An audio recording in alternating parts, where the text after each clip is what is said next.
चलिए, सबको नमस्ते एंड थैंक यू। अरुणा जी, आपने जो प्रश्न पूछा है अभी शुरू उस पे ही कर लेते हैं। बिल्कुल बात देखिए, आपने जो पूछा है उस पे बात करता हूं।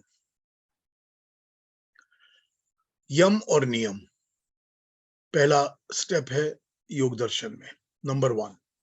तो जब यम और नियम पहला स्टेप है योग दर्शन में, तो पहली बात तो ये हो जाती है कि सबसे पहली बात ये हो जाती है कि अगर आप यम और नियम को सीरियसली देखते हैं या सीरियसली उनको स्टडी करते हैं, तो आपको ये समझ में आता है कि ये दोनों ही बहुत ही डिफिकल्ट डिसिप्लिन्स हैं।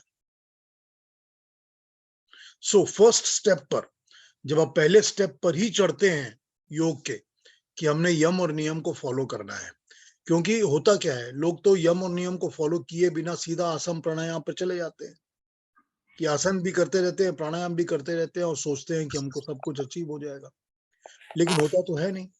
अब प्रॉब्लम ये है कि जब आप यम और नियम को स्टडी करती हैं, आप देखेंगी कि यम और नियम क्या है, कि हमने यम और नियम को स्टडी करना है। अगर यम नियम को स्टडी करती हैं तो आपको समझ में आता है कि यम नियम itself is the most difficult first step that anybody can take in any disciplinary regime. ठीक है ना? यम को फॉलो करना, नियम को फॉलो करना बहुत ज्यादा मुश्किल है, बहुत कठिन है। आपकी जर्नी यम नियम फॉलो करने से ही समझ लीजिए कि आधी पूरी हो चुकी है, क्योंकि आसन प्राणायाम करना तो वही बात है कि सबको अल्टीमेटली फिजिकल एक्सरसाइजेस करना या ब्रीदिंग की एक्सरसाइजेस करना, that is probably the easiest thing to do. अब क्योंकि वो इजीएस्ट थिंग है तो सब करते हैं, एवरीबडी फॉलोज इट। मगर उसके बाद जैसे ही नेक्स्ट स्टेप्स आते हैं ध्यान का, धारणा का, ठीक है, कुछ लोग मेडिटेशन की वो क्लासेस में बैठते हैं कि हमको ध्यान करना है, हमको ये करना है, वो करना है, दैट इज ऑल राइट। मगर जैसे उसके अगले स्टेप पर आ जाते हैं कि हमको धारणा करनी है और हमको समाधि की तरफ जाना है, आई वुड से कि 0.1% लोग भी नहीं करते, 0.1% भी नहीं करते। उसी तरह से 0.1% लोग भी यम नियम को फॉलो नहीं करते। So this is where the whole problem comes. तो आपको ज्ञान तो है, अब आप दुर्योधन का एग्जांपल आपने दिया मेरे को, अब दुर्योधन को देख लीजिए। अगर आप यम और नियम के पैरामीटर्स को निकालेंगी तो आप देखेंगे कि दुर्योधन उसको फॉलो नहीं करता था। ठीक है ना? वहीं पे गड़बड़ी हो जाती है, और वो जैसे आपने कहा वो इजी नहीं है, वो मोस्ट डिफिकल्ट है। और हमारे ही ग्रुप में ना किसी ने कहा था, मुझे याद नहीं है, लेकिन ये यम नियम लिख के सामने रखने चाहिए, हर रोज देखने चाहिए कि कहाँ मुझे जाना है, कहाँ मुझे पहुंचना है। This is very very important. बच्चों को भी वेरी यंग एज में ही उनको यम नियम फॉलो करे ना करे, लेकिन नजर के सामने होनी चाहिए। This should be my destiny, ultimately here I want to reach. बहुत अच्छी बात कही है आपने, बहुत ही अच्छी बात कही है आपने। आप देखिए कि जितने ऑफिसेज होते हैं या लोगों के वर्क प्लेसेस होते हैं, उसमें बड़े बड़े चार्ट्स या बड़े बड़े पोस्टर्स लगा के वो लटका देते हैं कि हमको ये फॉलो करना है, do this every day, do that every day, इस तरह की लोग लगाते हैं ना चीजें बोर्ड्स के ऊपर। हम लोग भी ऑफिसेज में लगाया ही करते थे कि ये इसको 2-4 पॉइंट्स लगा के रख दीजिए, इसको रेगुलरली फॉलो करिए। तो बिल्कुल आपने ठीक कहा है कि अगर इंसान इसी तरह से अपने घरों में हर जगहों पर अपने बच्चों को दिखाकर यम नियम के चार्ट बना के लटका के रखे कि इसको फॉलो करना है एवरी डे, अपने आप जिंदगी संवर जाएगी, अपने आप बेस बन जाएगी। इसमें देखिए हम लोग सब, शौच जहां तक है या जहां तक और कोई ऐसी चीजें, 2-4 चीजें हम लोग सब करते हैं, हम सभी 2-4 चीजें तो करते हैं, लेकिन उसके बियॉन्ड हम नहीं जाते, हम यम नियम को फॉलो नहीं करते। और जब हम यम नियम को फॉलो नहीं करते तो उसके बियॉन्ड जाने का तो सवाल ही पैदा नहीं होता। इसलिए तो उसको पहला वो बताया ना, फर्स्ट स्टेप ही यम नियम है। Thank you very much. हाँ, ठीक कहा आपने रुना जी। नमस्ते सब लोग, नमस्ते। नमस्कार जी। केतु जी नमस्ते। नमस्ते नमस्ते पीयूष जी। बेंगलोर में भीड़ लगी है। नमस्ते। नहीं, भीड़ तो नहीं है, ये तो कुछ ही लोग हैं। मजा आ रही है। मतलब एंजॉय कर रहे हैं सब लोग। Nice weather. Nice weather. with nice people. बैठिए यहाँ पर इस वक्त। तो जी बाबू। हमारा बहुत बड़ा ग्रुप आपके पास पहुंच गया केतु जी। हाँ, राइट राइट राइट। ये तो सबको हमारा नमस्ते। सौभाग्य है। सबको ये तो सौभाग्य है हमारा। अतिथि देवो भव। हाँ, सबको नमस्ते। और अच्छा किया कि आपने सबको ज्वाइन करवा दिया, थैंक यू। हाँ, हम बातों में बैठ गए थे, फिर हमने याद आया, ज्योति बताया, अरे समय हो गया है। Thank you. तो बातों को शुरू कर लेते हैं। कल कुछ बातें की थी और अगर उनमें से किसी को कुछ पूछना कहना हो तो मुझसे पूछ सकते हैं, कह सकते हैं। मैं फिर वही बात कहता हूं कि जो मैंने पहले रिपीट की है उसी पर आज फिर रिपीट करता हूं कि ज्ञान सब जगह है और सबको ज्ञान का पता है। पैरामीटर्स जो मैंने पहले आप लोगों से बताए हुए हैं, जैसे कि मैं बोलता हूं कि मैं तो बड़ा स्ट्रिक्टली वैदिक प्रिंसिपल्स जो हैं उसके ऊपर फॉलो करके ही आगे चलता हूं। और कल कुछ अच्छे पॉइंट्स केतन जी ने भी बताए थे, केतन पुरोहित जी ने, कि इन चीजों को फॉलो करिए तो बिल्कुल ठीक हो जाती है बात। तो ये सारे टेस्ट हैं, एग्जाम्स हैं। अगर आप इस लिटमस टेस्ट को अपने सामने रखते हैं कि हमने ये फॉलो करने हैं और फिर देखते हैं और एग्जामिन करना शुरू करते हैं, तो आप देखते हैं कि ये सब क्या कहा जाए, 90% बाबा शाबा गुरुज जो भी हैं वो सब फॉल अपार्ट हो जाते हैं। वो इसमें टिकते नहीं है, वो उसमें स्टैंड अप नहीं करते हैं। ठीक है, ज्ञान है लोगों में, ज्ञान को ले लीजिए। किसी की कोई बात सुनते हैं आप, अच्छी लगती है बात, उसको ले लीजिए, उसको नोट कर लीजिए। मैं रफ नोटबुक्स बनाया करता था जिसमें मैं बहुत सारे नोट्स ले लिया करता था, जिसने जो कहा उसको नोट करके रख लो। तो I used to do that. तो आपको जो अच्छा लगे ऐसा कर सकते हैं आप। फिर उसको कलेक्शन को कभी भी आप रिविजिट तो कर ही सकते हैं कि ये उन्होंने ये कहा था, उन्होंने वो कहा था। अच्छी बातें तो लोग कहते ही हैं, वो तो उसमें कोई प्रॉब्लम नहीं है, उनको ले सकते हैं, उसमें कोई इश्यू नहीं है। मुझे मैं कुछ कह सकता हूँ? हाँ, कहिए। पीयूष जी, मैंने आपकी कल की रिकॉर्डिंग सुनी जी। तो ऐसा है कि जो मैंने योगी ये जो हमारे बाबा स्वामी रामदेव हैं, सदगुरु हैं और श्रीशी हैं, तो ये श्रीशी का जो फंक्शन हुआ था दिल्ली में, हाँ जी, उसमें 35 लाख आदमी आए थे, 3.5 million people. 35 lakh? 35 lakh. And this is recorded, this is official figure. और वो 3 दिन का इवेंट था, हम लोग थे उसमें। It was called World Cultural Festival. It was world cultural festival था वो, और वो 3 दिन का था।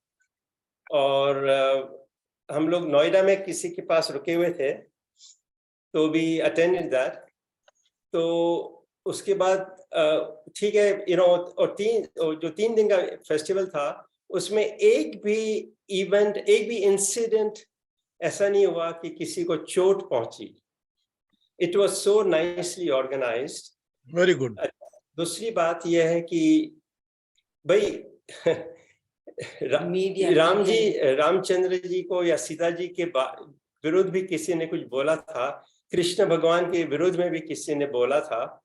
तो I am not comparing Shri with them, but क्या है कि कई संतों के विरुद्ध में मीडिया ऑन पॉलिटिकल रीजन, राजनीतिक लेने के लिए उनके अगेंस्ट में बोल देते हैं। तो क्या हुआ था कि मीडिया वालों ने कहा कि देखो, इन्होंने इतना सारा नुकसान कर दिया यमुना में, ये है, और एस्टिमेटेड कॉस्ट होगा 5 करोड़ रुपया, सो दे हैव टू पे।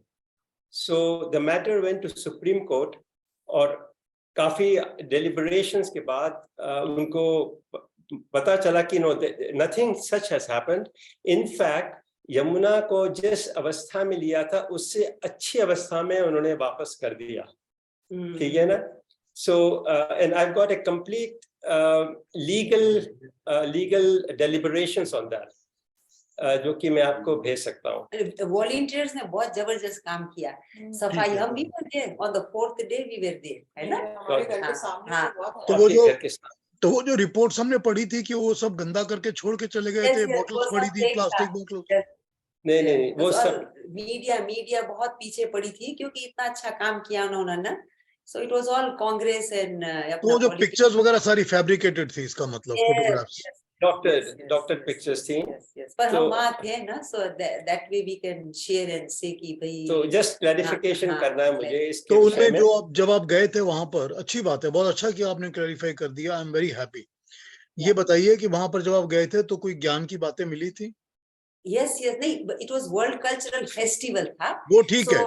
हाँ उसमें ज्ञान की बातें कम थी because it was organised for the whole world to come to. तो सोशल ज्यादा था, सोशल ज्यादा था। तो मंगोलिया फॉर एग्जांपल, जो कि छोटा सा प्रांत है बिटवीन चाइना एंड रशिया, हाँ। उनके पार्टिसिपेंट्स आए थे, सभी थे, उन्होंने पूरा अपना world का। फोक डांस किया, भांगड़ा डांस हुआ था, गरबा डांस हुआ था, बट ह्यूज स्केल 35 और lakhs उसमें क्लासिकल म्यूजिक, भजन्स थे, भारतनाट्यम डांस हुआ था। Bhangra. So it was to project and showcase India's vibrancy in the cultural aspect. और इकोनॉमी कितनी अच्छी थी, मतलब दिल्ली के अंदर इतने टूरिस्ट और अपना बहुत सुंदर, बहुत ब्यूटीफुली डन। और अच्छा। कितना वो देखने जैसा था। 11,000 तबला बजाने वाले, सितार, और मतलब क्या सोशली इवेंट्स बहुत अच्छे थे। हाँ, तभी उन्होंने कहा वर्ल्ड कल्चरल फेस्टिवल। तो इसका मतलब ये है कि जो मीडिया है वही उनको ब्लैक एंड पिक्चर्स दे रहा है, रियलिटी नहीं है।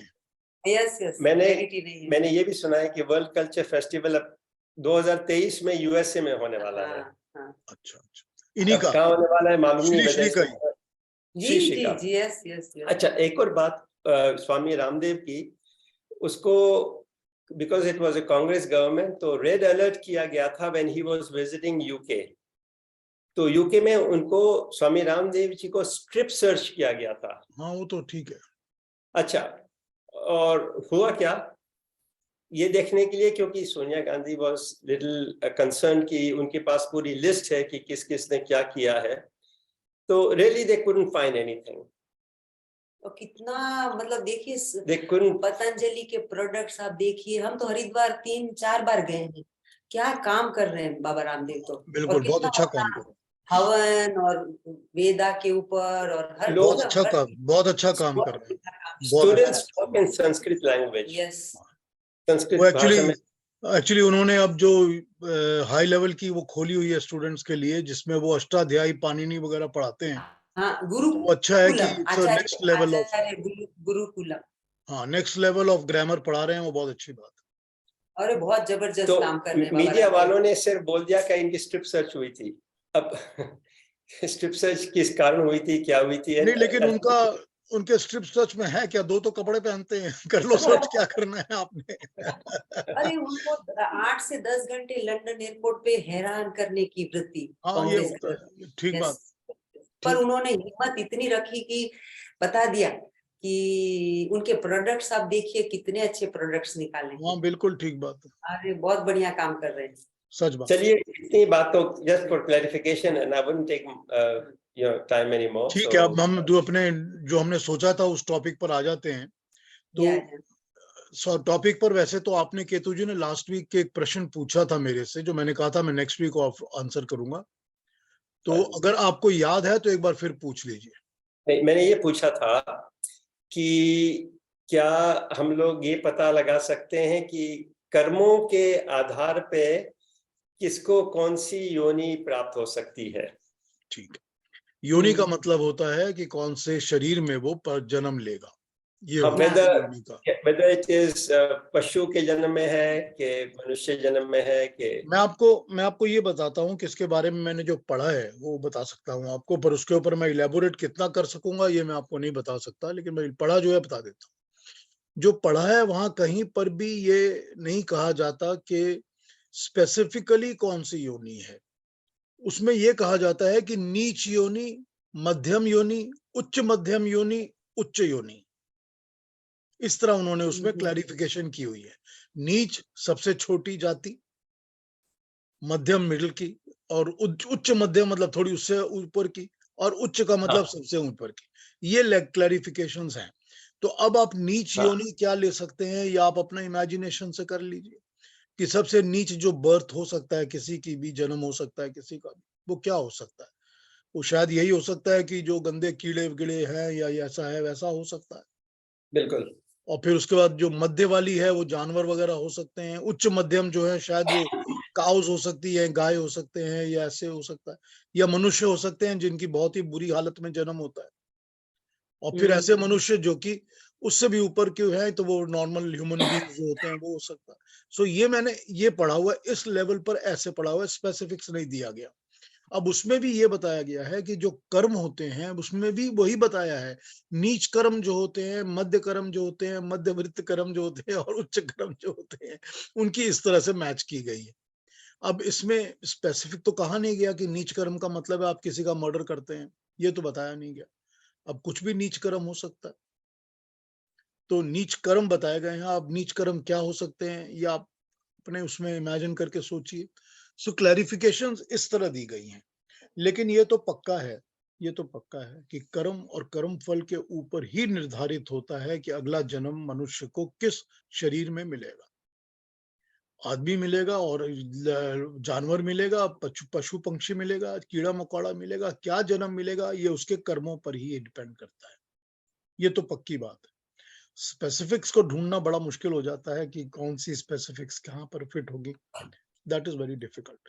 लेकिन ये इस तरह से समझाया गया है हमारे शास्त्रों में, मैंने ये पढ़ा है जो मैंने आपको बता रहा हूँ। बताइए केतु जी क्या बोल रहे हैं आप? मैंने इसलिए प्रश्न पूछा था क्योंकि मेरे दिमाग में ऐसा विचार उठा था कई महीने पहले कि अगर एक उदाहरण के रूप में कि अगर कोई अपने भाई बहनों से बहुत खराब व्यवहार करता है तो उसको अगले जन्म में भाई बहन नहीं मिलते, अर्थात उसका जन्म चीन में होता है जिनका कोई भाई बहन नहीं होता। नहीं, ये गलत है। उसको अगले अच्छा। जन्म में उन्हीं भाई बहनों को पे बैक करना पड़ता है। ये भी हो सकता है। हाँ, ऐसा नहीं है कि उसको भाई बहन नहीं मिलते।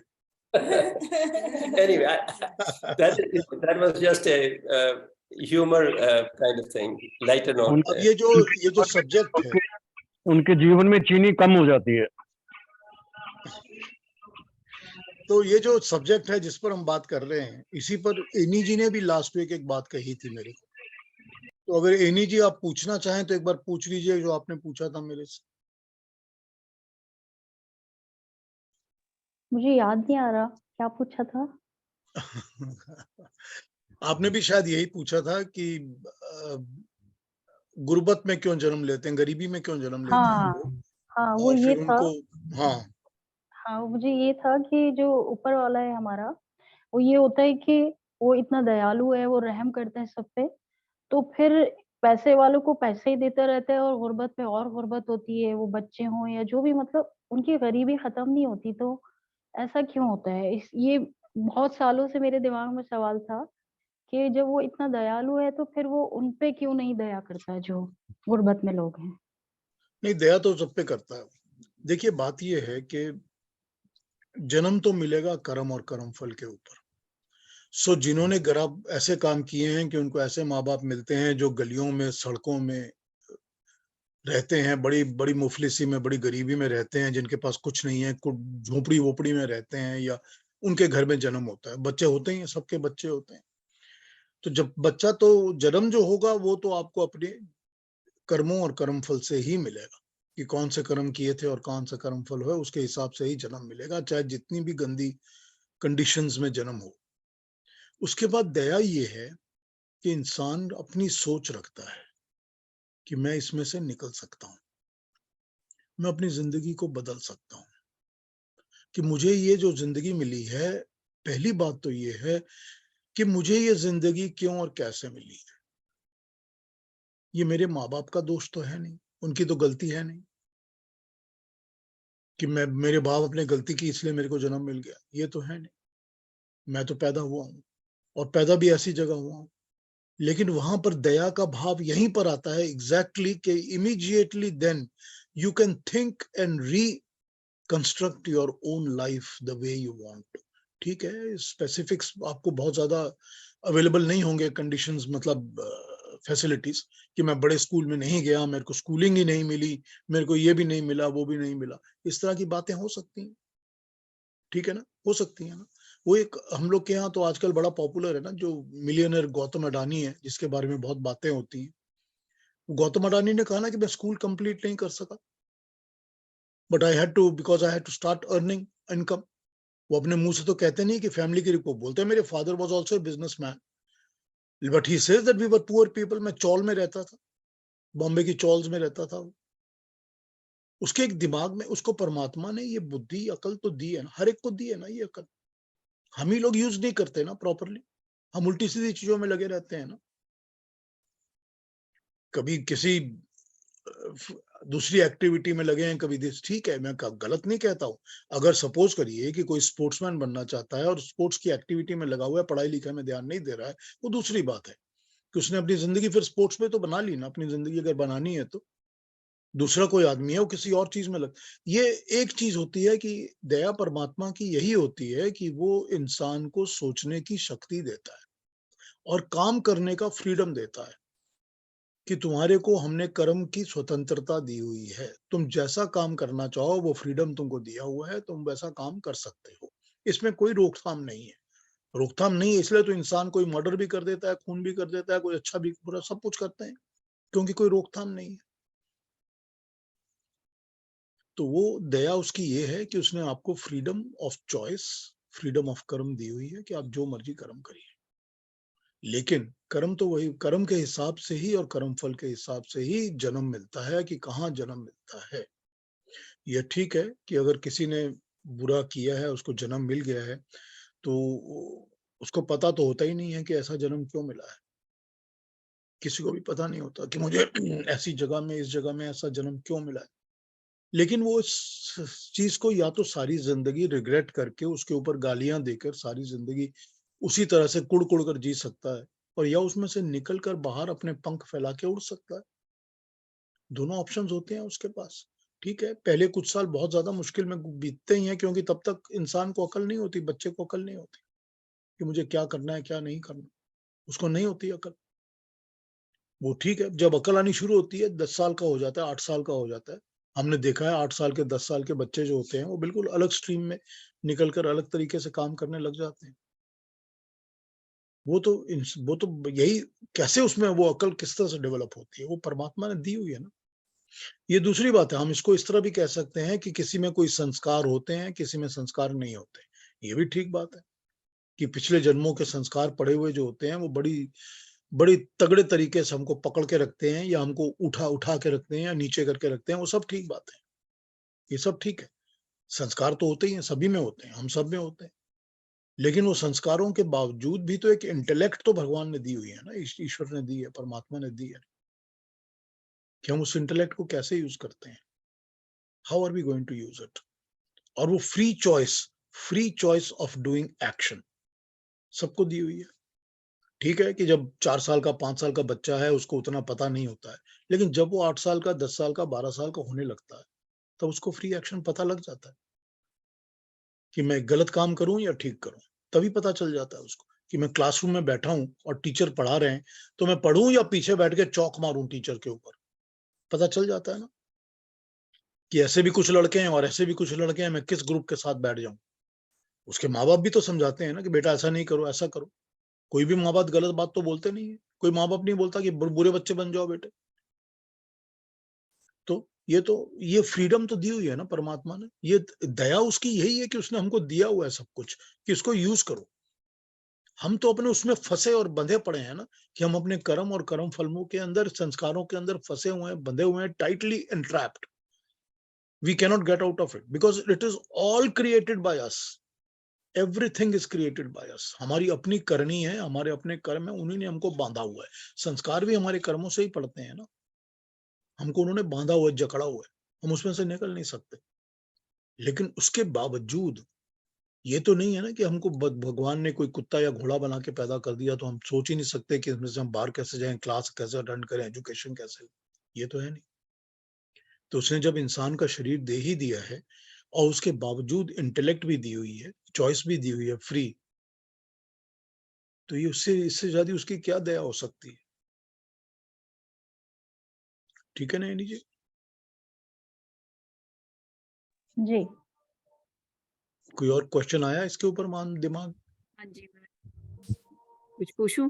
हाँ हाँ बिल्कुल। हाँ जी, यही जो अभी आपने कहा, तो इसमें फिर जैसे हम कहते हैं कि जो भोगना है वो भी अपने कर्मों के हिसाब से ही है। तो यदि किसी ने अपनी गरीबी के 10 साल भोगने हैं या 20 साल भोगने हैं, तो उसमें फिर वो उसका इंटेलेक्चुअल वो कैसे काम करेगा? वो तो उसको वो जो भोगना है, उसकी किस्मत में यदि पैसा लिखा ही नहीं है उसके कर्मों के हिसाब से, तो वो तो फिर वही भोगेगा जो उसके कर्मों के हिसाब से है। थैंक यू युक्ता जी, आपने बड़ा बड़ा ही अच्छा प्रश्न पूछा है। मैं एक्चुअली कल मैं एक वो मुनि सत्यजीत जी हैं रोजड़ वाले, वानप्रस्थ आश्रम वाले, तो उनका कोई पुराना लेक्चर चल रहा था, तो मैं देखने लग पड़ा वही टीवी के ऊपर और मैं सुनने लग पड़ा उस पर। तो एक प्रश्न यही इसी तरह का आया था, मैं उसके ऊपर ही बात करता हूँ और फिर आपकी ये बात समझाता हूँ आपको। हाँ जी, हाँ जी। क्वेश्चन ये आया था कि बीमारी हो गई बहुत सख्त, डिजीज, रोग की बहुत सख्त बीमारी हो गई किसी की, इंसान की, और वो कहता है कि ये तो मुझे कर्मों का फल मिल रहा है पुराने जन्म के, तो मुझे डॉक्टर को नहीं दिखाना है, मैं कर्म फल भुगतूंगा। अब इस पर आप क्या बोलेंगे? मुनि जी कहते हैं कि देखिए, जो आपको बीमारी मिलनी है और अगर आपको लग रहा है कि ये पुराने जन्मों के कर्मफल के कारण मिली है, उतना तक तो ये ठीक है कि मुझे समझ आ गई है। लेकिन ये समझ भी तो आनी चाहिए कि भगवान ने ये कहा हुआ है कि अपने शरीर का ध्यान रखना आपका धर्म है, आपका फर्ज है। फिर नेक्स्ट स्टेप क्या है कि बीमारी तो मिली है मगर उसका उपचार तो करना पड़ेगा ना, रोग तो ठीक करना ही पड़ेगा ना। ये कह सकते हैं कि बीमारी जो थी वो मेरे नसीब में लिखी थी कि 8 साल चलेगी, 12 साल चलेगी, ये हो सकता है। लेकिन फिर आपने जब ठीक करना शुरू कर दिया तो हो सकता है उतने साल नहीं चलेगी, वो पहले ठीक हो जाएगी। और अगर ठीक भी हो गई और नहीं भी ठीक होगी तो तकलीफ तो कम हो जाएगी, फिर आप दूसरे काम भी कर सकते हैं। इंस्टेड ऑफ जस्ट कि बीमार पड़े हैं और बिस्तरे पर लेटे हुए हैं, 12 साल लेटे रहे, उसके बाद उठे कि भाई ये तो कर्म फल में लिखा हुआ था। वही बात होती है कि ये ठीक है कि जो भी बुरी चीज है वो इंसान की नसीब में तो लिखी हुई है, वो होनी है। लेकिन अगर साइमल्टेनियसली साथ ही साथ उसमें से निकलने के उपाय आप कर सकते हैं, बच सकते हैं, तो निकलना शुरू करिए। तो फिर क्या होता है, जैसे दोनों तरह मिश्रित कर्म फल मिलते हैं, मिक्स्ड दोनों तरह के कर्म के फल मिलते हैं, उसी तरह से अच्छे और बुरे दोनों एक साथ मिलने लगेंगे। तो बुरा तो चल ही रहा है, चलता रहेगा जब तक चलेगा, उसके साथ अच्छा भी मिलना शुरू हो जाएगा, तो बुरे का असर कम होने लग जाएगा, बुरे की जो फील है वो कम होने लग जाएगी और अच्छा मिलना शुरू हो जाएगा। और ये भी कोई जरूरी नहीं है ना कि पक्का तो है नहीं कि अगर कर्मफल में लिखा हुआ है कि 8 साल आपको बीमारी भुगतनी है, तो ये तो कोई जरूरी नहीं कि वो 8 ही साल भुगतनी है। हो सकता है कि अच्छे कर्म करने से और दूसरे कर्म करने से वो 8 के 6 हो जाए, 6 के 5 हो जाए।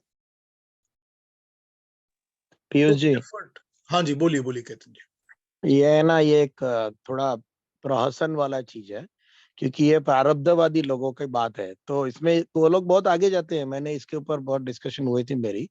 वो बोलते हैं कि अगर तुम्हारे नसीब में 10 साल के लिए बीमार होना लिखा है और अगर तुम डॉक्टर को बुला के 8 साल में ठीक हो जाते हो, तो तुमने भगवान की मर्जी के विरुद्ध 2 साल कम बीमारी ली, तो वो तो बुरा कर्म हुआ और इसलिए तुम और बीमार गिरोगे। अरे क्या क्या बोलते हैं प्रारब्धवादी।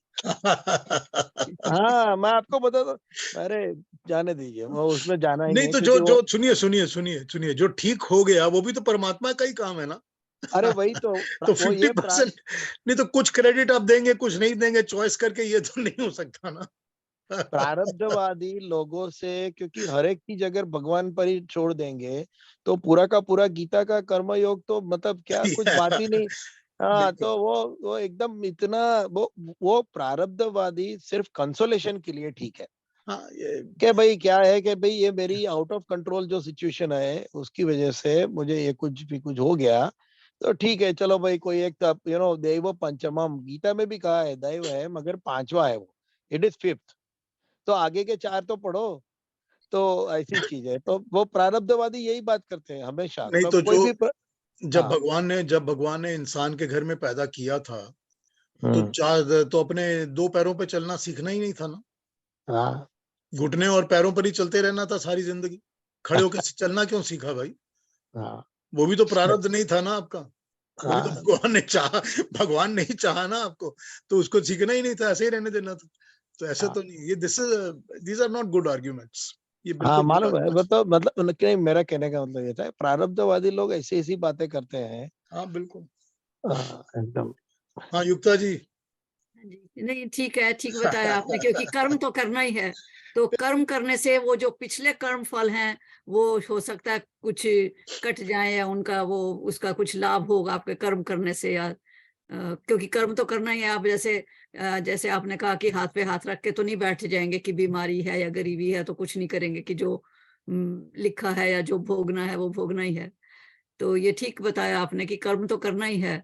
तो कर्म करने से हो सकता है कि वो जो पिछले कर्मों को जो है वो कुछ कर्म फल कट जाए उससे।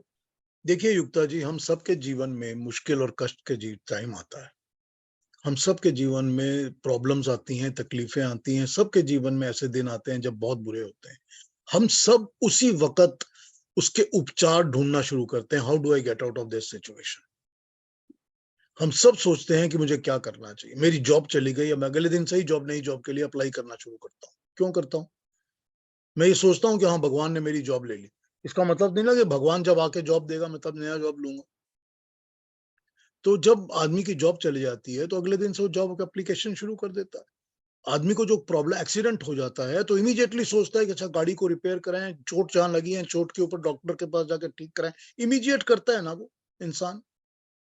हर चीज पे हम इसी तरह काम करते हैं कि जो भी तकलीफ आती है हम उस तकलीफ को दूर करने के लिए इमीडिएट सॉल्यूशंस ढूंढना शुरू करते हैं। ये इंटेलेक्ट दी है ना ईश्वर ने कि इस पर करो काम भाई।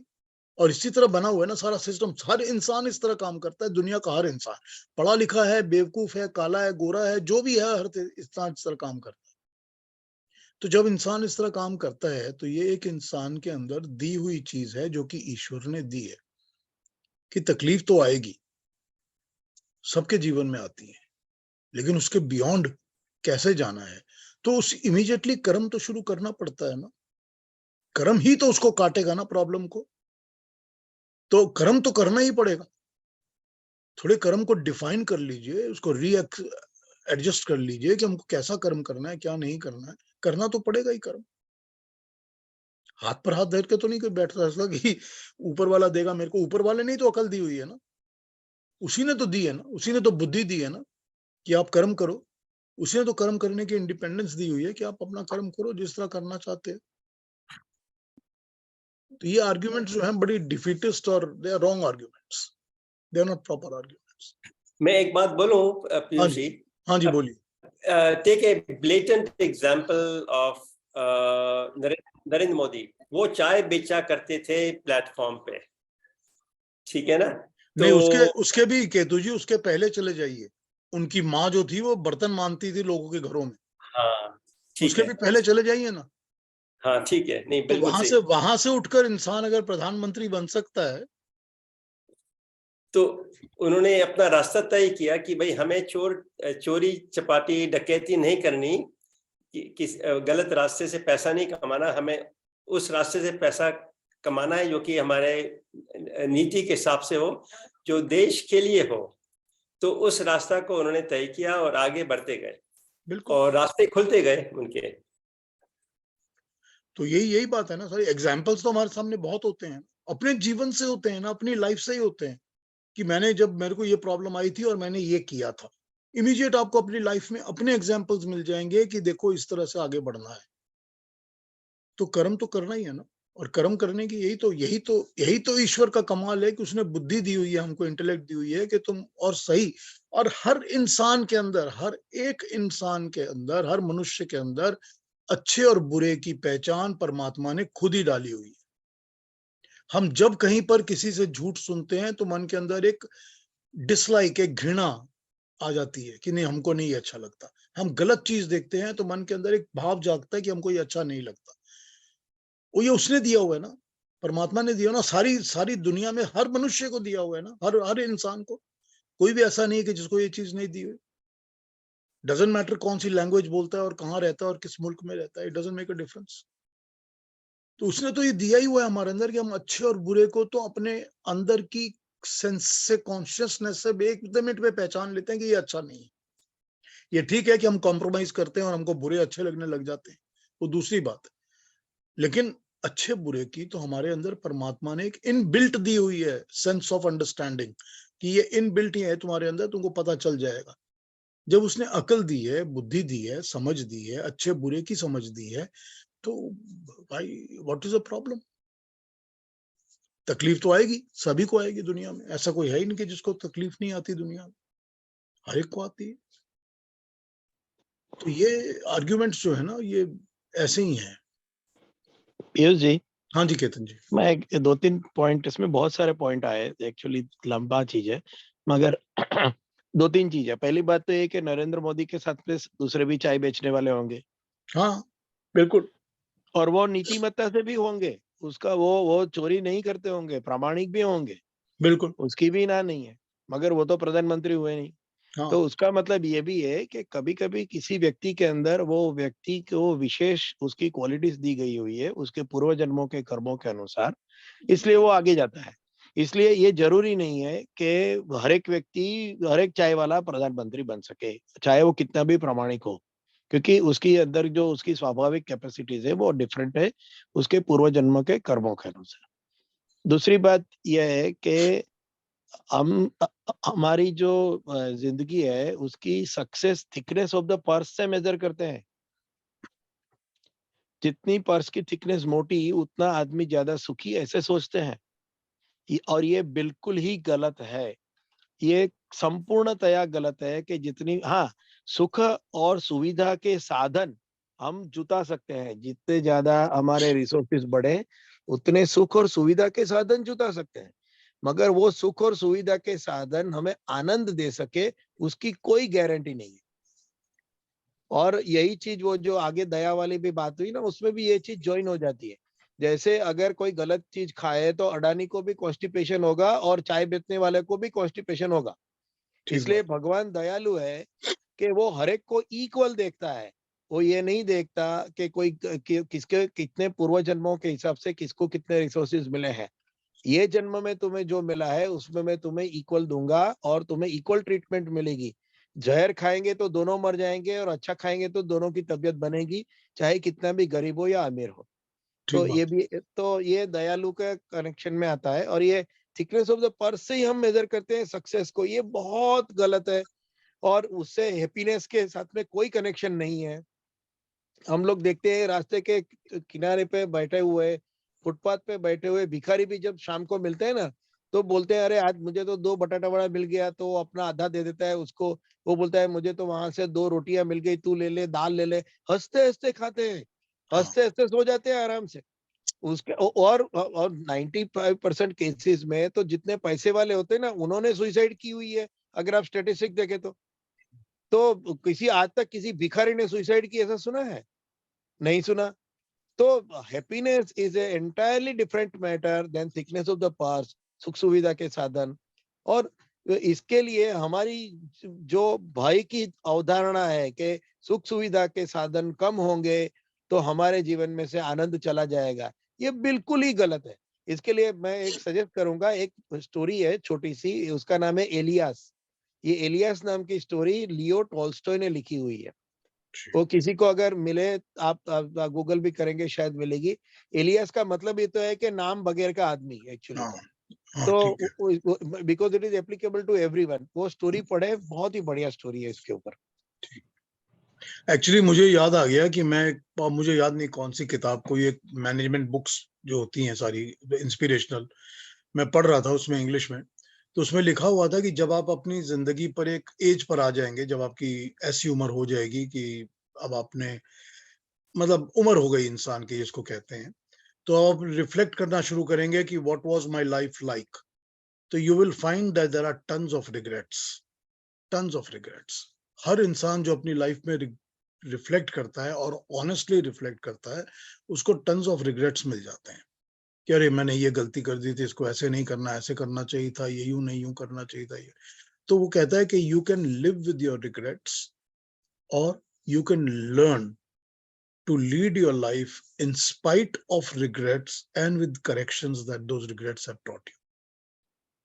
तो बड़ी सिंपल बात है ना ये, कि या तो रिग्रेट्स को पहले तो एक्नॉलेज करना पड़ता है कि मैंने गलती की थी, ताकि मैं दोबारा वो गलती ना करूं, सबसे पहली बात। दूसरी बात, आगे की क्या है, आगे की सोचो कि आगे क्या करना है, क्योंकि जिंदगी आगे जीनी है। तो बड़ी पॉजिटिव बात है कि आगे तो जीना ही है ना। फिर वही बात, एक ही बात, कि कर्म तो करना है आपको। अगर आपने पुराने कुकर्मों से, गलत कर्मों से शिक्षा ले ली, तो आप गलत कर्म आगे नहीं करेंगे, कि मैं बुरा कर्म आगे नहीं करूंगा। तो बस वही बात है, एक ही चीज समझा रहे हैं, ये चीज। अरुणा जी, आपने भी एक क्वेश्चन पूछा था कल मेरे को। जी, पूछ सकती हूँ। हाँ, मेरा सवाल ये था कि हमारा कोई भी कर्म वाचा से, मन से, शरीर से किया हुआ कर्म अनअकाउंटेबल नहीं जाता, सबका अकाउंट होता है। लेकिन ये भी कहा जाता है कि हमें जो ये जन्म मिला है, ये हमारे पूर्व जन्म का अकाउंट के हिसाब से मिला है। जो परिस्थिति मिली है, जो मुझे साधन शरीर मिला है, वो सब मेरे पूर्व जन्म का है। लेकिन ऐसा भी कहा जाता है कि ये कलियुग है, और इस कलियुग में इस जन्म का हिसाब इसी जन्म में होता है। तो इसके बारे में मैं जानना नहीं तो चाहती अरुणा जी एक बात बताइए, इसके पीछे कोई लॉजिक समझ आता है आपको?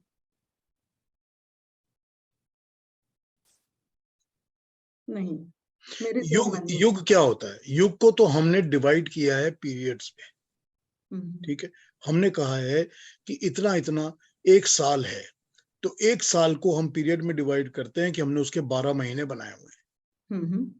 अगर हम जनवरी को जनवरी नहीं बोलते और जनवरी को हम नवंबर बोलते, तो किस चीज का फर्क पड़ता? किसी चीज का नहीं पड़ता, सिवाय आप कैलेंडर में अलग नाम लिख देते। हमने एक टाइम को स्प्लिट किया हुआ है, हमने युग के नाम दिए हुए हैं कि 4 युग होते हैं, और उनकी ये अवधि या ये उनका टाइम फ्रेम, टाइम पीरियड होता है। तो ये कलयुग इतने दिन चलता है, त्रेता इतने, उसमें इतने चलता है। अब उसमें ये सच बात है कि जो सतयुग होता है, उस सतयुग का नाम सतयुग इसीलिए है क्योंकि उस वक्त सत्य के प्रवचन हुआ करते हैं, जो कि मैनकाइंड को समझाने के लिए दिए जाते हैं। उसकी प्रैक्टिकलिटी, उसका सारा यूज जो है, उसका यूज जो है वो जो ठीक है कि त्रेता युग में स्टार्ट हो जाता है, कि जो नॉलेज और ज्ञान मिला था, सत्य ज्ञान, ट्रुथ, वो हमने सारा यूज किया त्रेता में, और हम उसको अचीव कर सके सारा कुछ। वो सच है कि वो ज्ञान जो है वो काफी दूर तक, द्वापर तक आते आते काफी ज्यादा डाइल्यूट होने लग जाता है। तो हम कहते हैं कि द्वापर युग में जो ज्ञान था वो काफी डाइल्यूट हो गया और गलत ज्ञान भी आने लग पड़ा, और लोग जो है मिक्स टाइप के हो गए, and they were not ideally what they should have been. तो ऑब्वियसली कि ये कहा जाता है कि कलयुग तक आते आते वो सच्चा ज्ञान और भी ज्यादा लुप्त हो जाता है, और बुराई लोगों में ज्यादा आ जाती है, और बुरे काम करने लग जाते हैं ज्यादा। They are more incline to do wrong things. और वो रॉन्ग थिंग्स अगर कलयुग में करते रहते हैं और उनको उनका फल मिलना शुरू हो जाता है, तो ठीक बात है कि इंसान को फल तो मिलता ही है। हमारे बहुत सारे कर्म होते हैं जिसका फल हमको इमीडिएटली मिल जाता है। बहुत कर्म ऐसे होते हैं, वो हर युग में मिलता होगा। तो इस चीज का कोई लॉजिक वैसा कोई और नहीं है कि हमको कलयुग में फल मिलते हैं और दूसरे में नहीं मिलते, सभी में मिलते हैं। बुरे कर्म का फल तो सभी को मिलता है, अच्छे कर्म का फल भी सबको मिलता है।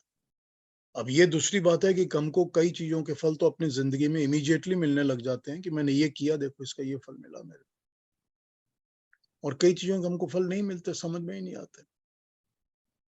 और कई लोगों के साथ, जिनके साथ हमने अच्छा किया है, जिनके साथ हमने बुरा किया है, वो लोग जब हमारी जिंदगी से चले जाते हैं, तो फिर हम सोचते रहते हैं कि मैंने बुरा किया था, तो उसका फल तो अब इस जीवन में मिलने वाला नहीं है। अब वो तो अगले जन्म में अगर उसका साथ फिर मिल गया और मैंने पे बैक किया तो मुझको मिलेगा, और नहीं तो नहीं मिलेगा। पता नहीं कब, किस जन्म में मिले, 4 जन्म बाद, 5 जन्म बाद, कब वो दोबारा आके इक्वेशन बैठेगी कि we are going to be together. So ये, इसका कोई लॉजिकल जस्टिफिकेशन नहीं है कि कलयुग में ही ये होता है। ठीक है, थैंक यू। ठीक है ना? हाँ जी, हाँ जी। कोई और प्रश्न, कोई और, जो हमारा टॉपिक है आज, इस पर कोई और बात करनी है, किसी को कुछ पूछना है?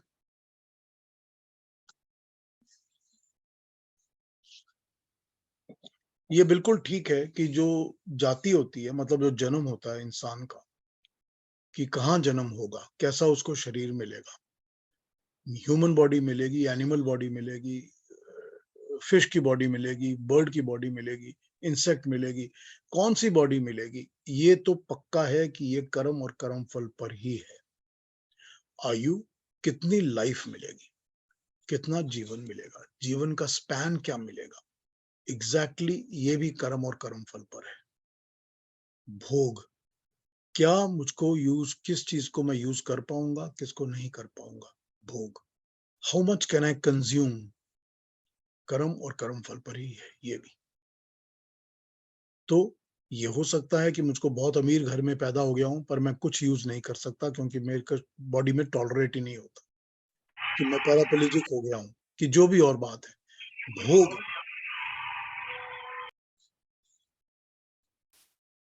कोई एक्सप्रेसो कॉफी बना रहे हैं अपने घर में और उसकी आवाज आ रही है,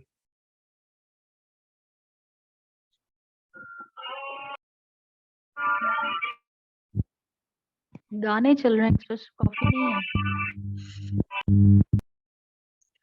तो भोग भी, आयु भी, और जाति भी, योनि भी।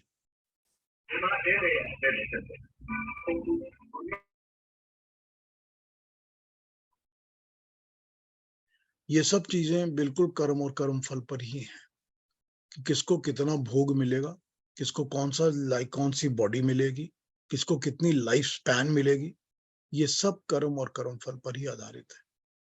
इसके बियॉन्ड जो हमको कर्म करने की आजादी है, जो हमको इंडिपेंडेंस है, वो है कि आप अपने जीवन को कैसे अच्छा कर सकते हैं। वो भी कर्म करने की जो आजादी या इंडिपेंडेंस है, वो ह्यूमन लाइफ में ही है। अकेले अकेले इंसान की, आदमी की, मनुष्य के जीवन में जब जन्म होता है, तभी उसको ये आजादी मिलती है, वरना उसको ये आजादी नहीं मिलती। वरना उसको वही करना पड़ता है जो उसको एनिमल लाइफ में करना पड़ता है, because he tied to that body. तो ये एक चीज समझनी चाहिए कि जो मनुष्य को कर्म और कर्म फल से ही मिलती हैं, कौन सा शरीर मिलेगा, कहाँ जन्म लेगा, कौन सी बॉडी मिलेगी, कितनी लंबी उम्र मिलेगी, आयु, how long are you going to live, और कितना भोग करोगे, what are you going to consume, अच्छा बुरा सब, सब कुछ, हाउ मच। फ्लेक्सिबिलिटी थोड़ी आप कर सकते हैं, लेकिन वो फ्लेक्सिबिलिटी की लिमिट होती है। तो भोग निर्धारित होता है कि ये सब चीजें पहले से डिसाइडेड हैं, कि ये परमात्मा ने डिसाइड करके जीवन दिया है कि जाओ अगले जन्म में ये मिलेगा। ये तो बिल्कुल पक्का है कि कर्म और कर्म फल पर ही मिलता है, इसमें कोई दूसरा हो नहीं सकता। कुछ भी, कोई भी इसमें गलत, कुछ भी इसमें आप, you can not find anything that is going to be a loophole और व्हाट एवर। हाँ, कर्म करने की आजादी है। हाँ जी, बोलिए बोलिए केतन जी। फिर जी इसमें एक बहुत ही डिबेटेबल पॉइंट था, और वो अभी वो डिस्कस शायद बाद में कभी करेंगे उसका, कि क्या होता है कि व्यक्ति को किसी एक विचार के द्वारा ऐसे प्रायोजित किया जाता है कि वो व्यक्ति वह कर्म करने के लिए अंदर से डंखित नहीं होता। इसका उदाहरण लेंगे तो थोड़ा मतलब डिफिकल्ट है, मगर जैसे कि मैं समझिए कोई एक विशेष धर्म में पैदा हुआ हूँ, और वो विशेष धर्म में या तो पैदा हुआ हूँ या तो उसके कांटेक्ट में आया, और वो धर्म मुझे कुछ एक तरीके से कर्म करने के लिए कहते हैं। तो वो जब मैं कर्म वो तरीके से करता हूं, तो मेरा मन मुझे ये कहता है कि मैं तो बहुत ही धार्मिक कार्य कर रहा हूं, क्योंकि मुझे समझाया ही यह गया है कि ये चीज करना धार्मिक कार्य है। तो वो मुझे मन में से डंकित भी नहीं करता कि मैं गलत कर रहा हूं, क्योंकि उल्टा मुझे ये लगता है कि मैं धार्मिक कार्य कर रहा हूं। मोहम्मद गजनी जब आया, तब उसके दिमाग में ये क्लियर कट था कि जो मूर्ति पूजा करते हैं वो गलत है, वो लोग अल्लाह की अवहेलना करते हैं, और इसलिए उनको पनिशमेंट देना मेरा धार्मिक कर्तव्य है। और वो आया और वो लोगों को मारा और औरतों को लेके गया। तो उसके दिमाग में ये उसके दिमाग में ये बहुत क्लियर है कि मैं एक बड़ा धार्मिक कार्य कर रहा हूं। तो इसके लिए कर्म के ऊपर जो धर्म की लाइन होती है, वो एक मतलब फॉल्टी, मतलब कहने का मतलब गलत धर्म के भी प्रकार है। वो तो उसमें जो नेचुरल धर्म है वो सही है, मगर इसलिए हम सनातन धर्म की बात करते हैं। तो मगर ये कंडीशन में क्या हो जाता है कि व्यक्ति को पता ही नहीं चलता कि वो गलत कर्म कर रहा है, वो प्राणियों को केतन जी, परेशानी देता है, वो दारू पीता है। इसका एग्जाम्पल केतन जी ये होता है कि ऐसा धर्म जब वर्ड यूज किया आपने तो रिलीजन के लिए यूज किया। जी, वो तो संप्रदाय हम के लिए लोग, ही है। हाँ, रिलीजन के लिए यूज किया आपने, तो हम उसको मत या पंथ कह सकते हैं। तो उसमें होता ये है कि किसी भी रिलीजन में, किसी भी धर्म में आपको दोनों तरह के आदमी मिल जाएंगे। आपको ऐसे लोग मिल जाएंगे जो उसी धर्म को, उसी रिलीजन को फॉलो करके बहुत सेठली, बहुत अच्छे, बहुत ही भद्र इंसान है, जो कि बहुत अच्छा काम करते हैं, और उसी धर्म को फॉलो करके वो गलत काम करते हैं। ये आपको दोनों तरह के इंसान बहुत क्लियरली हर एक रिलीजन में बिल्कुल इन लार्ज क्वांटिटी मिल जाएंगे। इसमें आप कभी भी नहीं कह सकते कि ये सिर्फ ऐसा होता है और ये सिर्फ ऐसा होता है। आप कभी नहीं कह सकते इसको। आपको मिल जाएंगे लोग जो कि बहुत अच्छे भी होंगे और मिल जाएंगे जो बहुत बुरे भी होंगे, बहुत एजुकेटेड भी होंगे और बहुत जाहिल भी होंगे। सब कुछ मिल जाएगा आपको। इसमें होता ये है कि कौन से इंसान को शुरू में कैसा कहा जाए कि मास्टर या गुरु मिल गया, इन्फ्लुएंसर मिल गया, जिसने जो समझाया उसको उसने वही समझ लिया, या किस तरह के हम मास्टर्स और गुरुज रख रहे हैं जो कि समझा रहे हैं हमको। That is going to make a lot of difference. अब मैं सिर्फ एक एग्जांपल ले रहा हूं इसको, I don't want to talk about it in negative way. मैं एग्जांपल ले रहा हूं कि आप अगर चर्च को ले लीजिए, हमारी आंखों के सामने है ये बात। चर्च जो था वो, उसकी एजुकेशन यही होती थी कि आप लोगों का यही काम है कि आप एक ऐसी जगह जाइए जहां जाहिल लोग हैं, जिनको अकल नहीं है, जो पैदा हुए हैं बेचारे गरीब हैं, ये है वो है, और उन सबको आप क्रिश्चियनिटी में कन्वर्ट करिए। तो हमको इसके लिए ही लोगों को सारी दुनिया में भेजना है, यही आपका काम है। चर्च का ये काम है कि अगर चर्च ने कह दिया कि आपके यहाँ पैदा हुए और ये लड़की से आपको शादी करनी है तो वही करनी है, आप उसको डिनाई नहीं कर सकते। और चर्च ने जो डिसाइड कर दिया कि ये ऑक्यूपेशन और प्रोफेशन आपको करना है तो आपको वही करना है, आप उसको छोड़ नहीं सकते। और आप शादी को कभी सारी जिंदगी अपनी शादी में कोई डाइवोर्स या कोई तलाक नहीं दे सकते। It is not allowed. तो इस तरह के जो रूल्स और टाइट जो चीजें पढ़ाई गई चर्च के अंदर, तो क्या होना शुरू हुआ? होना ये शुरू हुआ कि चर्च टूटा और चर्च के दो टुकड़े हो गए कि प्रोटेस्टेंट अलग हो गए, कैथोलिक अलग हो गए, कि हम ये चीजें नहीं मानते।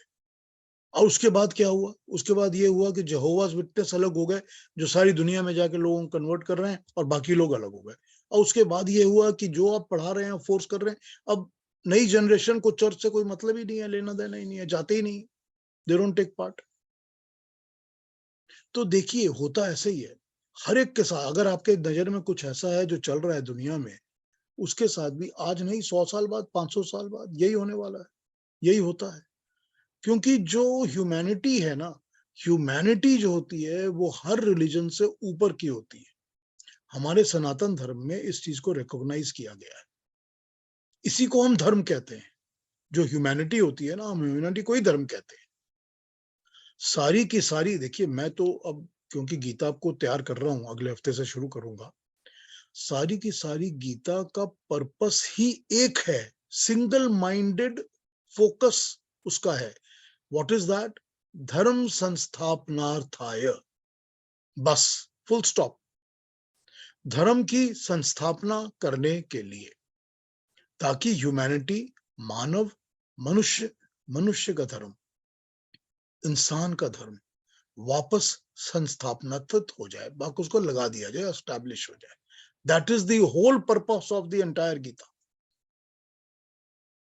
इसके बाद कुछ नहीं है। और तो वहां तो ये, और वो कर्म कांड को तो कॉन्स्टेंटली क्रिटिसाइज कर रहे हैं। वो तो कहते नहीं है कि आपको ये रिलीजियस रिचुअल्स फॉलो करने हैं, ये फॉलो करने हैं, वो फॉलो, वो तो कॉन्स्टेंटली उसको डिनाई करते रहते हैं कि ये सब गलत है। वो तो कहते नहीं है कि जो मंदिर में घंटी बजानी है वही बजाओ रोज। वो तो कहते हैं कि you should not do it. तो वहां धर्म क्या है? वहां धर्म ऑब्वियसली रिलीजन नहीं है, क्योंकि हिंदुओं में धर्म का मतलब रिलीजन नहीं होता। तो जब धर्म संस्थापनार्थाय कहते हैं तो उसका मतलब ही होता है ह्यूमैनिटी। और मैं वही बात आपको बता रहा हूँ, इवेंचुअली जो ह्यूमैनिटी होती है ना, वो इन सब चीजों से राइज करती है, और राइज करके रिवोल्ट करती है और बाहर निकल के आ जाती है। अब यही बात है अब आपने गोरी का एग्जाम्पल यूज किया, गजनवी का एग्जाम्पल यूज किया, तो एक गजनवी हुआ है तो ऐसे बहुत से और भी हुए हैं जो कि अच्छे काम अच्छी बातें करने वाले भी हैं, जो बताते हैं कि ये गलत काम है मत करो। ठीक है, यू में से कि वॉइस कम है, इधर ज्यादा है उधर कम है, दैट इज पॉसिबल। वो एक वक्त के दौर चलता है, टाइम होता है जब ऐसा हो रहा है। बट इवेंचुअली तो हर जगह आपको अच्छे बुरे सब मिल जाते हैं, जो इसको फॉलो करते हैं उसको फॉलो करते हैं। लेकिन वहां पर मैं फिर वही बात कहता हूं जो मैं अक्सर कहा करता हूं कि ये ठीक है, ये भी कर्म और कर्मफल ही है कि उसको इस किस्म का एक टीचर मिला, या उसको इस किस्म का एक मौलवी मिला, या उसको इस किस्म पंडित मिला, या पढ़ाने वाला गुरु मिला जिसने उसको ये पढ़ाया या वो पढ़ाया। वो ठीक है, मैं बात मान लेता हूँ उसको। बात कहीं ना कहीं कभी ना कभी उस इंसान के कॉन्शियस माइंड के अंदर, सब कॉन्शियस माइंड के अंदर आवाज उठती है कि अगर तुम गलत पे चल रहे हो तो गलत कर रहे हो। वो आवाज को दबा देता है, या वो जैसे आप मेरे से क्वेश्चन पूछ रहे हैं, वो अपने गुरु से जाके क्वेश्चन पूछता है, गुरु कहता है shut up, don't go that way, जो मैं पढ़ा रहा हूं वही करेक्ट है। सब कुछ हो सकता है, लेकिन ये तो हो ही नहीं सकता कि उसके अंदर से आवाज ना उठे। वो आवाज तो उठती ही है। सो अगर वो आवाज को सुनेगा तो अच्छे रास्ते पे चलने लग जाएगा, उसकी आवाज ठीक हो जाएगी। तो ये जो आवाज है ना अंदर की, जिसको कि कहा जाता है कि आपके सबकॉन्शियस से या परमात्मा की या ईश्वर की आवाज जो अंदर से उठती है, वो आवाज ही तो धर्म की संस्थापना कर रही है ना। वही तो भगवान कृष्ण कर रहे हैं ना, कि मुझको ह्यूमैनिटी के अंदर की आवाज को उठा के धर्म की संस्थापना करनी है। That is what he is doing. तभी तो वो 5000 साल पहले जो बोली हुई बात है आज भी इतनी वैलिड है और दुनिया में सब जगह एक्सेप्टेबल है। क्यों है? क्योंकि वो ह्यूमैनिटी को अंदर से झकझोर के उठाती है कि धर्म की संस्थापना यही है, जो मैं कह रहा हूं यही धर्म है। और वो एक चीज तो समझाते नहीं है ना, माइन्यूट पॉइंट्स को ले लेके इतना इंट्रिकेटली समझाया हुआ है कि कोई कंफ्यूजन ही नहीं रहता इंसान के दिमाग में। तो मैं यही समझता हूं कि दिस इज पॉसिबल कि किसी रिलीजन में कोई चीज को इधर उधर भटके हुए लोग हैं, इधर गए हुए हैं, लोग ऐसा किया वैसा किया, everything is right. But eventually मैं और आप इस युग में जी रहे हैं 2000 BC AD में, और हमको ये पता नहीं है कि आज से 400-500 साल के बाद क्या होने वाला है। हमको नहीं पता। हमको ये पता है कि 400 साल पहले क्या हुआ था, क्योंकि हमने किताबों में पढ़ लिया, लोगों से सुन लिया। लेकिन 500 साल बाद, 1000 साल बाद क्या होने वाला है, मैं तो ये समझता हूं पर्सनली, अपनी तरफ से मैं ये समझता हूं कि 200 साल हो सकते हैं, 500 साल हो सकते हैं, बट अल्टीमेटली जितनी भी मैनकाइंड और ह्यूमैनिटी यहाँ पर जीवित है, वो सारी की सारी वैदिक वैल्यूज पर आ जाएगी। बिकॉज हम देख रहे हैं कि साइंस भी आ रहा है, जो भी पुराने साइंस हमारी लिखी हुई बातें हैं, साइंस उसको एक्सेप्ट कर रहा है सारी चीज को। 4,320,000,000 ईयर्स इस क्रिएशन की लाइफ होती है, ये साइंटिस्ट ने एक्सेप्ट कर लिया, क्योंकि अथर्ववेद में लिखा हुआ है एग्जैक्टली। तो साइंटिस्ट भी उसको एक्सेप्ट कर रहे हैं, वे ऑफ लाइफ भी एक्सेप्ट हो रही है, लोगों को समझ में आ रहा है, चाहे डॉक्टर बोल रहे हैं और चाहे नहीं बोल रहे हैं कि तुमको वेजिटेरियन हो जाना है, कि तुम ये उल्टी सी चीजें खाना बंद कर दो, कि तुम पानी ज्यादा पियो, कि तुम हल्दी खाओ। कौन बोल रहा है? सारी दुनिया में अब हल्दी की टैबलेट्स बिक रही हैं बिक रही है ना, नीम बिक रही है सारी दुनिया में। क्यों बिक रही है? क्योंकि ये चीजें वे जो होती है ना, ये अंदर से आके कहीं ना कहीं ह्यूमैनिटी के अंदर आनी शुरू हो जाती है। तो चाहे उसका नाम आप जो मर्जी रख लीजिए, चाहे आप पिलाटे बोल के योगा सिखाइए, योगा तो हमको सिखाना है पर हम पिलाटे नाम से सिखाएंगे, सिखाइए। चाहे चर्च के अंदर बोल देते हैं कि it's not Om, it is only O and it is a Jesus Christ sound, ठीक है, चलिए वही बोल लीजिए, that it is only O and it is a Jesus Christ sound. मैंने सुना वही अपने कानों से, मुझको हंसी आती है, लेकिन बोल लीजिए, कोई बात नहीं। इवेंचुअली आप सब, सारी की सारी दुनिया वैदिक वैल्यूज पर आ जाएगी, सारी दुनिया वैदिक वैल्यूज पर आ जाएगी।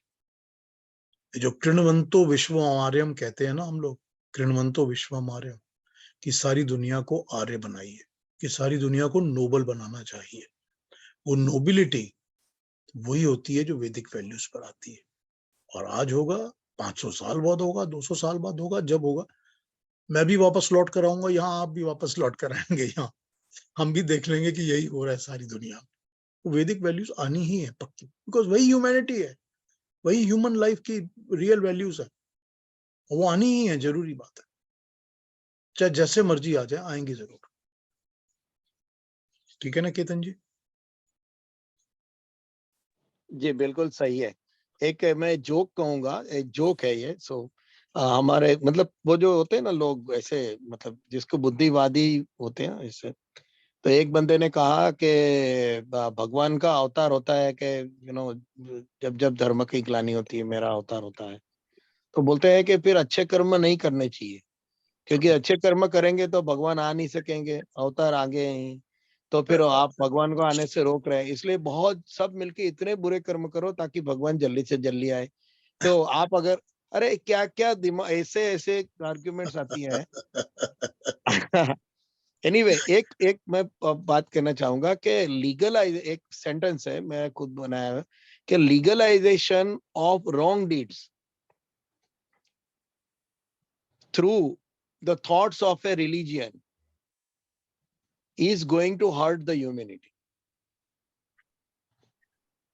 every wrong will always hurt the universe. हाँ, मगर उसको लीगलाइज कर देते हैं। हाँ, जैसे मर्जी, वो एक और कर्म है, वो एक और कर्म, वो एक और गलत कर्म है। हाँ, अभी उसके लिए भी को कर्म का अभी टाइम नहीं है, मगर वो कर्म के सिद्धांत के हिसाब से भी क्या, अभी देखिए एक गुरु है, वो गुरु ने कुछ उल्टा अपने शिष्य को सिखा दिया। वो शिष्य बेचारा एकदम बोलता है कि नहीं भाई, गुरु ब्रह्मा गुरु विष्णु, वो बोलता है गुरु ने जो बोला वही करना चाहिए। तो गुरु ने उल्टा सिखा दिया और वो शिष्य ने जाके किसी को मारा या कुछ कर दिया, ऐसा कर दिया। तो शिष्य को लगता है कि मैंने अपनी गुरु की आज्ञा का पालन किया और उसने तो उसको मारा वो आदमी को, गलत हो गया, कर्म कर्म के हिसाब से गलत हो गया। मगर शिष्य को लगा मैंने बहुत अच्छा किया क्योंकि मैंने गुरु की आज्ञा का पालन किया। तो गहनो कर्मणा गति ही, वो जो गीता में कहा है वो हिसाब से वो थोड़ा उसके लिए। और हर एक व्यक्ति की इतनी क्या है, मासिस में तो है ना पीयूष जी, इतनी सारे व्यक्ति न तो सोचते हैं न ही सोच सकते हैं, दोनों। वो लीक से फॉलो करने वाले लोग होते हैं। वो गुरु जो कुछ भी बोलेगा वो सही है और उसको मानना और उसके हिसाब से मुझे काम करना, उसी में मेरा धन्यता है, ऐसा समझने वाले लोग होते हैं। बहुत कम लोग ऐसे दुनिया में होते हैं जो खुद की इंडिपेंडेंट सोच करके कर सकते हैं। मैं हमेशा एग्जांपल देता हूं कि इंद्रजीत ने भी अपने पिता का कहा माना, मगर कोई इंद्रजीत को याद नहीं करता। और राम ने अपने पिता का कहा माना, राम को याद करते हैं।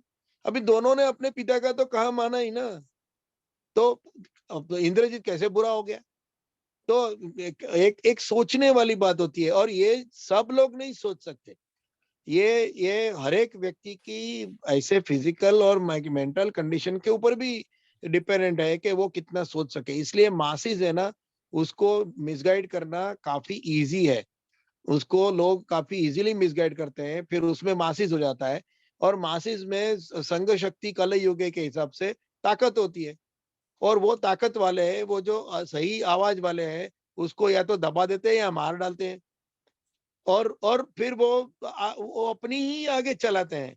इसलिए वो जो सत्य है वो, देखिए सूर्य तो कितना भी सत्य होने दो, मगर अगर आपने एक छोटा सा भी अगर वो काला चश्मा डाल दिया ना, तो आपको सूर्य भी आपको प्रकाश नहीं दिखा सकता। ये हालत बन जाती है, ऐसा हो जाता है। नहीं तो केतन जी ऐसा है कि हम सब परमात्मा के हाथों में उसका रॉ मटेरियल है, ऑल ऑफ अस। उसको ये दुनिया चलाने के लिए, ये सारी क्रिएशन चलाने के लिए हमारी इस रॉ मटेरियल की जरूरत है। उसको दुनिया में सब कुछ चाहिए। उसको कीड़े भी चाहिए जो अर्थ के अंदर अर्थवॉर्म की तरह काम करेंगे और चर्निंग करते रहेंगे। उसको बर्ड्स भी चाहिए जो उस अर्थवॉर्म को खा लेंगी, और उसको बड़ी बर्ड्स चाहिए जो छोटी बर्ड्स को खा लेंगी। फिर उसको ऐसे जानवर भी चाहिए जो कि सारी दुनिया में घूमेंगे, जो अच्छा भी करेंगे बुरा भी करेंगे। कि जो कि अगर गोबर भी देगा तो गोबर से भी आप घर बनाएंगे तो आपका घर बहुत अच्छा बनेगा, उसकी वॉल चिकनी हो जाएगी, वाटरप्रूफ हो जाएगी, उसमें सांप नहीं आएगा। लेकिन आपको ये हर चीज परमात्मा ने देनी है, उसको क्रिएशन चलानी है। हम सब अपने अपने तरह से उसके हाथ के रॉ मटेरियल हैं। हम सब उसके हाथ के रॉ मटेरियल है। उसको ये दुनिया चलानी है, चलाने के लिए उसको रॉ मटेरियल चाहिए। तो जरूरी बात है कि जब रॉ मटेरियल दिया हुआ है तो रॉ मटेरियल्स को रोटेशन में इवॉल्व करके चलाना पड़ेगा, रिसाइकल करते रहना पड़ेगा। ये हम सब रिसाइकलिंग के चक्कर में पड़े हुए हैं, और इसमें से रिसाइकल में से कौन से ऐसे हैं जो थोड़ा प्योरिटी के कारण बाहर निकल के आएंगे, तो उसको घर में सजा के रख लेंगे कि नहीं अच्छा है, प्योर गोल्ड है, इसको अलग रख लीजिए। और कौन से ऐसे हैं जो कि दूषित होकर डर्ट के कारण वो घूमते रहेंगे। बस सारा चक्कर यही है। हम सब, जैसे हमने मंडूक उपनिषद में के समय पढ़ा था कि जो ब्रह्म का चक्र है ना, उस परमात्मा का जो चक्र है ना, उस चक्र में हम सब फंसे हुए हैं। वो घुमा रहा है इस चक्र को वो घुमाता रहता है अपने व्हील को। हम उस व्हील के स्पोक्स में फंसे हुए हैं, सब के सब हम सब उसमें फंसे हुए हैं।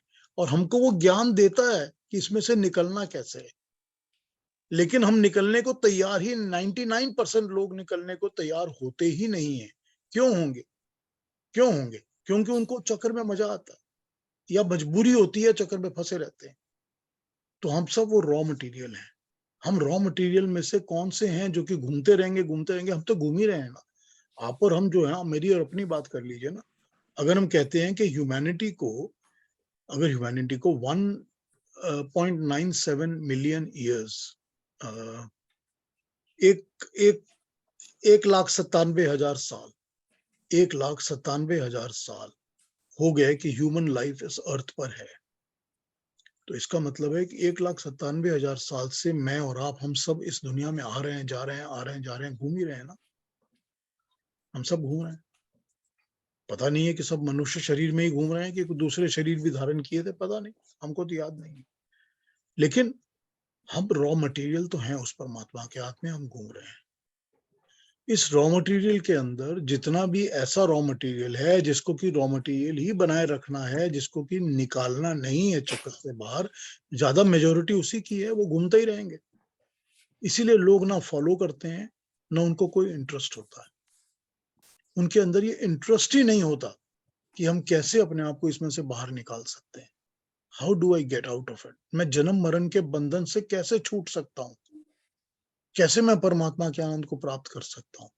किसी को इंटरेस्ट नहीं होता, और लोगों को क्योंकि इंटरेस्ट नहीं होता, वो घूमते रहते हैं, बड़े मजे में रहते हैं, घूमते रहते हैं, चलता रहता है। तो ये तो ऐसे ही चलेगा, ये तो ऐसे ही चलेगा। परसेंटेज ऑलवेज, वो तो भगवान कृष्ण ही कहते हैं ना गीता के अंदर, कोई विरला होता है लाखों में एक जो कि बात सुनता है, यही कहते हैं ना वो। तो ये रियलिटी है ना। वो तब भी रियलिटी, 5,000 साल पहले भी रियलिटी थी, आज भी रियलिटी है। यही रियलिटी है, ट्रुथ, कि लोगों को इंटरेस्ट नहीं होता। अपने आसपास देख लीजिए ना, आस पड़ोस में, अपने भाई बहनों में, अपने कजन्स में, अपने रिलेटिव्स में, फ्रेंड्स में, दोस्तों में, यारों में देख लीजिए। आप चाहे जितनी मर्जी उनसे ऐसी बातें करते हैं कि आप समझदार इंसान हैं, आप बड़े ज्ञान की बातें करते हैं, उनसे भी आप ज्ञान की बातें करते होंगे। कौन है, कितने हैं जो कि इसको समझ के जुड़ने में इंटरेस्टेड हैं कि हाँ, हमको अपना उद्धार करना है, हमको अपने आप को बेटर बनाना है, हमको निकलना है झमेले से बाहर।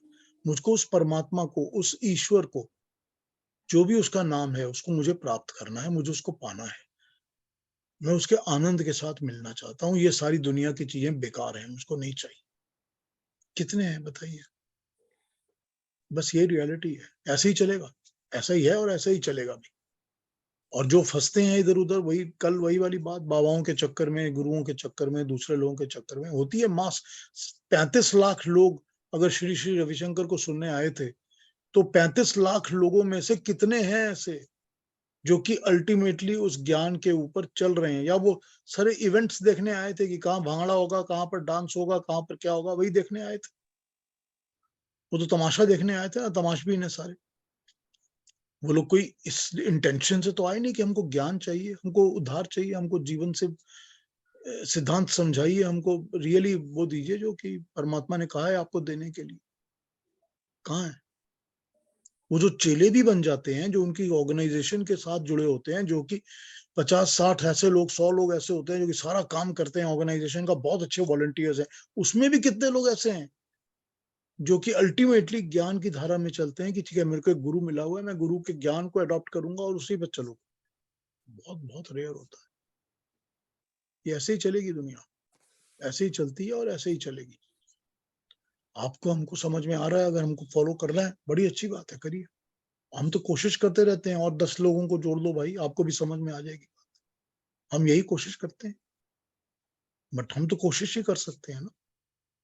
यही होता है दुनिया में, ऐसे ही चलेगी। भगवान का ब्रह्म चक्र जिसको कहा हुआ है मंडूक उपनिषद में, वो इसी तरह घूमेगा, इसी तरह लोग फंसे रहेंगे। उसमें तो आपको 200 से ऊपर रीजन दिए हुए थे ना, मैंने आपको बताए थे कि 200 के ऊपर रीजन होते हैं किसके कारण लोग उसमें फंसते रहते हैं। ये 1, ये 2, ये 3, इतनी माइन्यूटली समझाया वो उस बात को। देख लीजिए अपने जीवन में, उसको उतार के पता चल जाएगा कि हमारे अंदर भी रीजंस, कितने सारे रीजंस हैं। हमको इस चीज का लोभ है, हमको इस चीज का लालच है, उस चीज की अट्रैक्शन है, ये अट्रैक्शन है, इससे जुड़ा हुआ हूं, इससे चिपका हुआ हूं। जब सब छूटेगा, जब निष्काम हो जाएगा सारा कुछ, अपने आप पता चल जाएगा कि चक्र से कैसे निकलना है बाहर। यही तो सब चक्र है ना, माया का यही तो जाल है ना सारा, कि मैं अपने बेटे के मुंह से बाहर ही नहीं निकल सकता हूँ। सारा कुछ मैं बेटे के लिए करता हूँ, सारा कुछ मैं अपने पति के लिए कर रही हूँ, सारा ही कुछ उसके मुंह के चिपकी हुई। मैं पैसों के लिए सब कुछ कर रहा हूँ, मुझे और पैसे चाहिए। जब चिपके ही हुए हैं आप, तो चिपके रहिए ना। फिर वो चिपक नहीं निकलने वाली, क्योंकि चिपक की सॉल्यूशन भी तो दी हुई है ना ईश्वर ने, कि भाई कैसे निकलना है बाहर। हम अब अप्लाई नहीं करना चाहते, अपनी मर्जी नहीं होती, नहीं होती तो फिर चिपके रहिए, फिर कंप्लेन क्या है, लगे रहो। तो यही है, ये सारी रियलिटी है लाइफ की। इसी तरह चलना है, इसी तरह चलता है, इसी तरह चलता भी रहेगा। यही रियलिटीज है जी। हाँ जी। कोई और बात करनी है, किसी ने कुछ और कहना है? Anybody else wants to talk anything, say anything? बहुत अच्छा बोला पीयूष जी, बहुत ही अच्छा, कि अंत में हमें अपने वैदिक वैल्यूज को पहचानना बहुत जरूरी है। ये ऑब्वियस है, ये मैनकाइंड के बिल्कुल। लिए ऑब्वियस है। हाँ जी Prabha ji, thank you very much. Okay. हाँ जी, कोई और बात करनी है किसी ने? तो अपने जान पहचान के लोगों में, फ्रेंड्स में स्प्रेड करिए बात। अगले हफ्ते से हम गीता शुरू कर रहे हैं, जरा ज्वाइन करें लोग, ताकि गीता को ज्ञान ले सकें। Every single shloka of Gita will be discussed, we will talk it, we'll analyze it, we'll understand it, every single question will be answered. मैं तो कोई क्वेश्चन छोड़ता भी नहीं वैसे भी, तो सबको आंसर करेंगे। And we will have a proper and good study of Gita. बहुत ज्यादा उसमें से फायदा मिलेगा, लाभ मिलेगा, अंडरस्टैंडिंग मिलेगी।